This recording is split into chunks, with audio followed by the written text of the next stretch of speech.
Halo sahabat Kampung Ilmu, selamat datang kembali di channel kita ini. Sekarang kita akan membahas tentang TPS ya, tes potensi skolastik. Yang pertama yaitu tentang pola bilangan. Semoga nanti video ini bermanfaat buat teman-teman dan membantu teman-teman untuk menjawab soal-soal UTBK nantinya ya. Baik teman-teman, kita akan mengerjakan beberapa soal tentang pola bilangan. Akan tetapi sebelum itu, saya akan mengajak teman-teman untuk membahas sedikit tentang teori pola bilangan ya.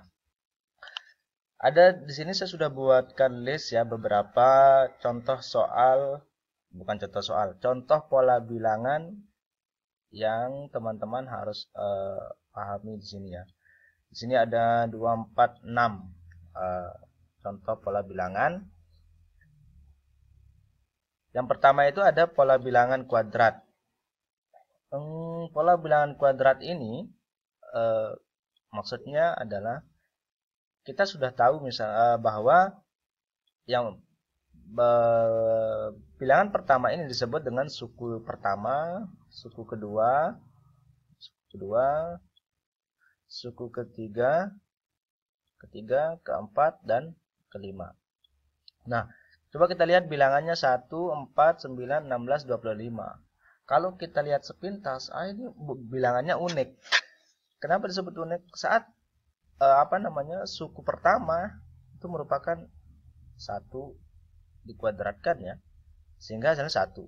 Saat suku kedua ternyata 4. Oh, ternyata 2 kuadrat. Saat suku ketiga 9. Oh, ini ternyata 3 kuadrat. Kuadrat dari sukunya. Sehingga ini 4 kuadrat 16, 5 kuadrat itu 25.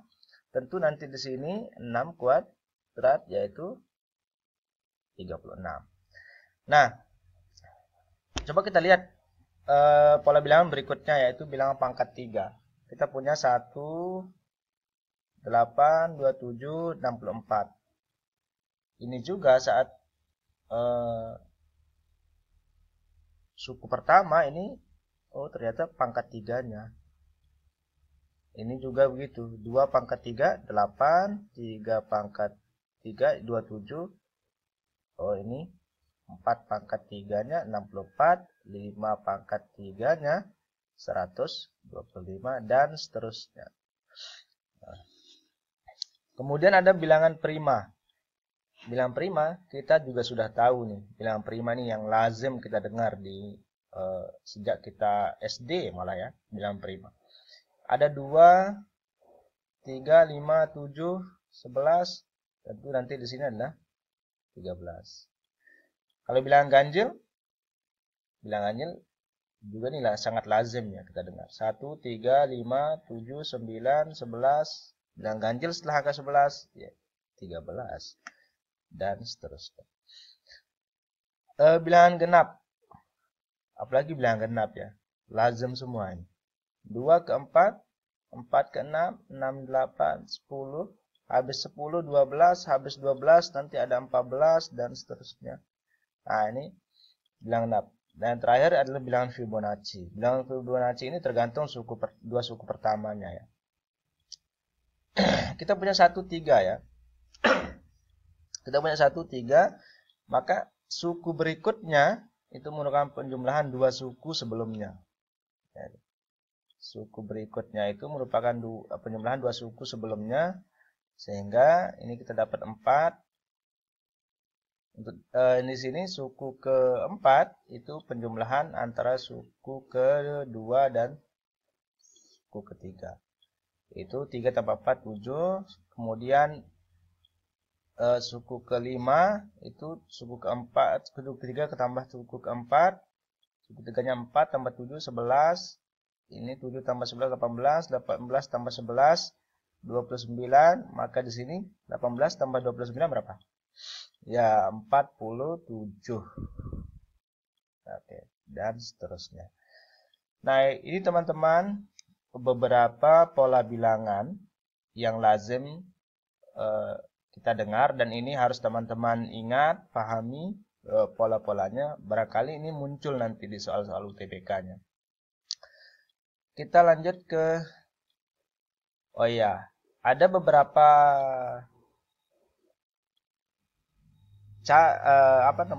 tipe pola bilangan yang harus teman-teman ingat betul ya. Yang pertama itu ada namanya tipe tetap. Kalau kita boleh menyebutnya tipe tetap. Tetap atau konstan ya. Konstan. Misalkan ini contohnya. Contoh 1, 2, 3, 4, 5. Nah, ini kan tetap nih. Nah, ini bedanya positif 1 tambah 1 tambah 1 ditambah 1 dan seterusnya. Nah, ini namanya tipe tetap. Ada tipe yang kedua itu lompat. Ada lompat 1, lompat 2, lompat 3. Nah, yang mana namanya lompat? Tipe yang lompat itu misalkan kita punya begini. Ini 1, 3. Ini menjadi 5. 5. Ini kita pun jadinya 5. Ini 9. Ini 7. Ya kan? Nah, ini namanya tipe lompat. Ini lompat 1. Kita lihat, dia kan enggak tetap ya, artinya enggak dari suku 1, suku 2 dan seterusnya itu naik turun. 1, 3, 5, 5. Ini sama. 5 naik lagi ke 9, turun lagi ke 7. Nah, ini namanya enggak tetap. Kalau soalnya seperti ini,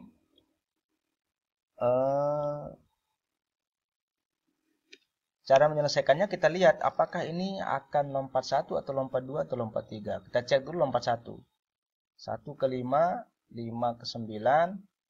Kalau ini 3 ke 5, 5 ke 7, maka di sini berapa? 1 ke 5, oh ternyata ini tambah 4. 5 ke 9 tambah 4, ini konstan.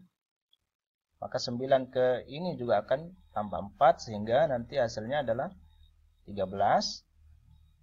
Dari 3 ke 5, 3 ke 5 itu oh ternyata tambah 2, ini tambah 2 juga. Maka nanti di sini pasti tambah 2, sehingga kita punya nanti 7 tambah 2 itu hasilnya 9. Nah, ini dia teman-teman, ini disebut lompat 1. Nanti lompat 2, lompat 3-nya kita coba di soal-soal latihan yang lainnya.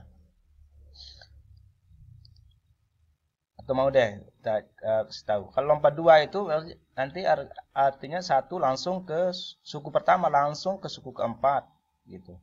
Suku keempat langsung ke suku ke-7. Ya gitu. Oke.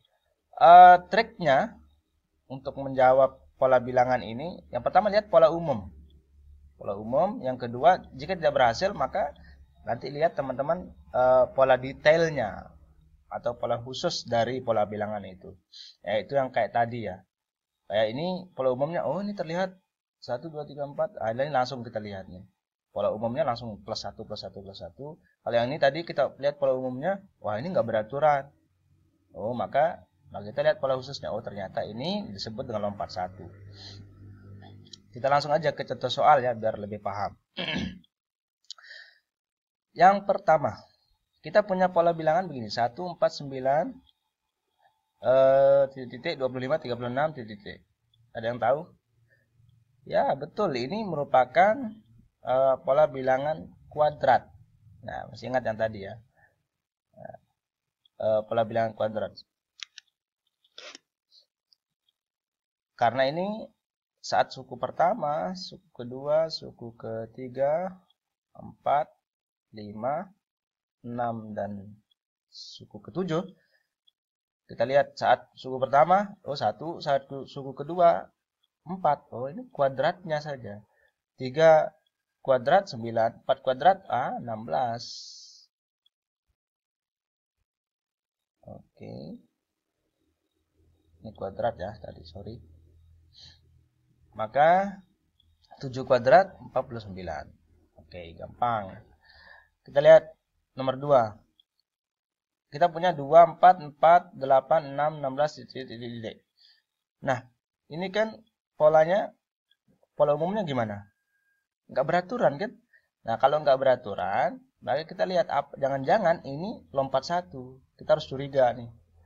Oh, ternyata benar saja. Kita lihat 2 ke 4, 4 ke 6. Wah, ini kemungkinan besar dia lompat 1. Coba lihat. 4 ke 8, 8 ke 16. Oh, kita lihat 2 ke 4 merupakan penjumlahan suku awalnya 2 ditambah 2 atau dia dikali 2, ya kan? Kali 2 kali 2 4. 4 ke 6. Oh, ini tambah 2. Apakah kali 2? Tidak dikali 2. Oh, jadi maka ini penjumlahan ditambah 2. Maka ini hasilnya 8. Ini enggak dikali 2 ya. Kita lihat 4 ke 8. Oh, ini merupakan penjumlahan tambah 4 tambah 4 atau dia dikali 2. 8 ke 16. Apakah tambah 4? Oh, ternyata dia dikali 2. Oh, kemungkinan dari 16 ke sini itu juga dikali 2 sehingga hasilnya 32. Nah, ya, gampang ya.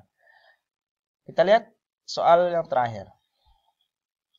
Kita punya 25, 23, 20, 16, titik-titik 5. Kita lihat pola umumnya. Pola umumnya, oh ternyata ini dari kiri ke kanan itu monoton turun. Atau konstan turun ya. Atau terus-menerus turun. 25, 23, 20, 16. Oh, kalau dia begitu, kemungkinan dia ini tipe konstan. Dapat dipastikan tipe konstan.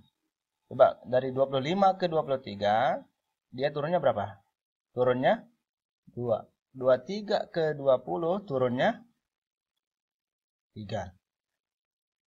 20 ke 16 turunnya 4. Oke, nanti 16 ke titik-titik ini kemungkinan akan turun 5. 16 kurangi 5 ya 11. Dan kita uji 11 ke 5 itu ternyata turun 6. Berarti pola yang kita cara yang kita gunakan adalah sudah tepat.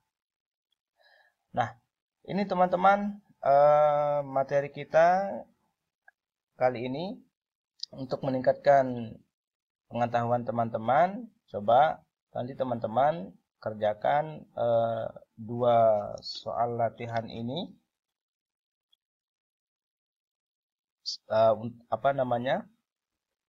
Semoga teman-teman paham dengan apa yang saya sampaikan. Jangan lupa subscribe, like, comment, and share. Barangkali juga bermanfaat untuk teman-teman yang lainnya. Sekian, terima kasih dan salam matematika.